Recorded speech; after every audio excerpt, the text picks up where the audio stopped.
ಅಲ್ಲ, ಪ್ರಿಯಾಂಕ್ ಖರ್ಗೆ ಅವರ ಆದಿಯಾಗಿ ಕಾಂಗ್ರೆಸ್ನವ್ರಿಗಿರೋ objection election ಬಂದಾಗ ನೀವು ಬಿಜೆಪಿಗೆ ವೋಟ್ ಹಾಕಿಸ್ತೀರಿ ಅಂತ.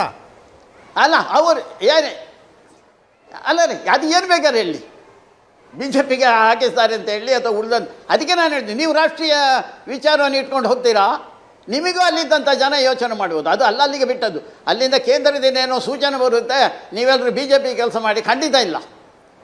ನಮಗೆ ನಮ್ಮದೇ ಆದಂಥ ಸ್ವತಂತ್ರ ಚಿಂತನೆ ಇದೆ. ಯಾರೋ ಹಿಂದೂ ಚಿಂತನೆಯಲ್ಲಿ, ರಾಷ್ಟ್ರೀಯ ಚಿಂತನೆಯಲ್ಲಿ ಒಂದು ಕೆಲಸ ಮಾಡ್ತಾ ಇದ್ದಾನೆ ಅಂದರೆ ಅವನಿಗೆ ಕೆಲಸ ಮಾಡಿ, ಯಾರು ಬೇಕಾದ್ರೂ ಮಾಡ್ಬೋದು.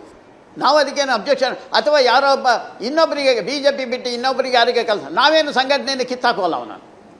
ಅದು ಅವನ ಸ್ವತಂತ್ರ ಅಭಿಪ್ರಾಯ. ಅವನಿಗೆ ಅನಿಸಿದ ಇವರು ರಾಷ್ಟ್ರೀಯ ಚಿಂತನೆಯವರೇ, ವಿಚಾರದವರೇ, ಇವರೇ ಒಳ್ಳೆಯವರು, ಮಾಡಲಿ ಕೆಲಸ. ಒಟ್ಟು ರಾಷ್ಟ್ರ ಹಿತಾಸಕ್ತಿಯಿಂದ ರಾಜಕೀಯ ಪಕ್ಷಗಳು ಕೆಲಸ ಮಾಡಬೇಕು, ಅಷ್ಟು ಮಾತ್ರ ಇರುವಂಥದ್ದು ನಮ್ಮದು. ಈಗ ಹಿಂದೂ ಚಿಂತನೆಯೊಂದಿಗೆ ಕೆಲಸ ಮಾಡುವಂತಹ ಸಂಘಟನೆ ಅಂತ ಹೇಳಿಕೊಳ್ಳುವ ಒಂದು ಸಂಘಟನೆಯ ಚಟುವಟಿಕೆಗಳಲ್ಲಿ ಸರ್ಕಾರಿ ನೌಕರರು ಭಾಗವಹಿಸಿಬಿಟ್ರೆ ಹೆಂಗೆ? ಸ್ಯಾಂಕ್ಟಿಟಿ ಅನ್ನೋದು ಹೆಂಗೆ ಉಳಿಯುತ್ತೆ? ನಾಳೆ ಒಬ್ಬ ಪೊಲೀಸ್ ಇನ್ಸ್ಪೆಕ್ಟರ್ ಬಂದು RSSನ ಪಥಸಂಚಲನದಲ್ಲಿ ಭಾಗವಹಿಸಿ ಹೋಗಿ ಇನ್ಸ್ಪೆಕ್ಟರ್ ಚೇರ್ ಮೇಲೆ ಕೂತ್ಕೊಂಡು ಕಾನೂನು ಸುವ್ಯವಸ್ಥೆಯನ್ನು ಕಾಪಾಡುವ ಕೆಲಸವನ್ನು ಮಾಡೋದಕ್ಕಾಗತ್ತೆ ಅಂತೀರಾ ನೀವು? ಇಲ್ಲ, ನಾನು ಹೇಳ್ತಾ ಇರೋದು ಅವನಿಗೆ ಸ್ವಾತಂತ್ರ್ಯ ಇದೆ ಅಂತ. ಅವನಿಗೆ ಆ ರೀತಿಯ ಚಟುವಟಿಕೆಯಲ್ಲಿ ಮಾಡಿದಾಗ ನಿಷೇಧ ಇದೆಯಾ? ಸಂವಿಧಾನದಲ್ಲಿ ನಿಷೇಧ ಇದೆ ಅಂದರೆ ಬೇಡ, ನಾವು ಬಿಟ್ಬಿಡ್ತೇವೆ. ನಾವು ಖಂಡಿತ ಮಾಡೋಲ್ಲ. ನಾವು ಎಲ್ಲಿದೆ ಅಲ್ಲಿ ಯಾವುದೋ ಸರ್ಕಾರಿ ನೌಕರ, ಅದವನ ಸ್ವಾತಂತ್ರ್ಯ ರೀ, ಒಂದು ಸ್ವಾತಂತ್ರ್ಯ ಅವನು ಅನುಭವಿಸ್ಬೋದು. ಅವನಿಗೆ ಅನಿಸ್ಬಿಡ್ತಾರೆ. ನಾಳೆ ನೀವು ಗಣೇಶೋತ್ಸವದ ಮೆರವಣಿಗೆಯಲ್ಲಿ ಹೋಗಬಾರ್ದು ಅಂತ ಹೇಳ್ತೀರಾ ನೀವು? ನಾವು ಒಪ್ಕೊಳ್ತೇವೆ ಅದನ್ನು. ಆ ಗಣೇಶೋತ್ಸವ ಮೆರವಣಿಗೆ ಗಲಾಟೆ ಆಯಿತು, ಆವಾಗ SI ಬಂದು ಅಲ್ಲಿ ಅದರಲ್ಲಿ ಕೂತ್ಕೊಂಡು ಏನೋ ಮಾತಾಡ್ತಾನೆ, ಒಪ್ತೀರಾ ನೀವು?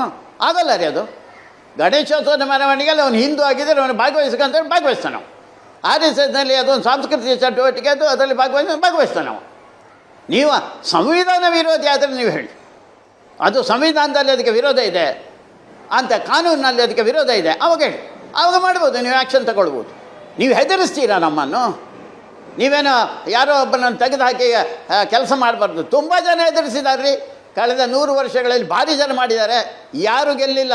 ಯಾಕೆಂದರೆ ಇದು ಸತ್ಯದ, ನ್ಯಾಯದ, ಧರ್ಮದ ಕಾರ್ಯ, ಇದು ದೇಶದ ಕಾರ್ಯ. ಇದು ಇವ್ರು ಯಾರಿಲ್ಲ ಅಲ್ಲಾಡಿಸ್ಲಿಕ್ಕೆ ಆಗೋಲ್ಲ, ಅದು ನೆನಪಿಟ್ಕೊಳ್ಳಿ.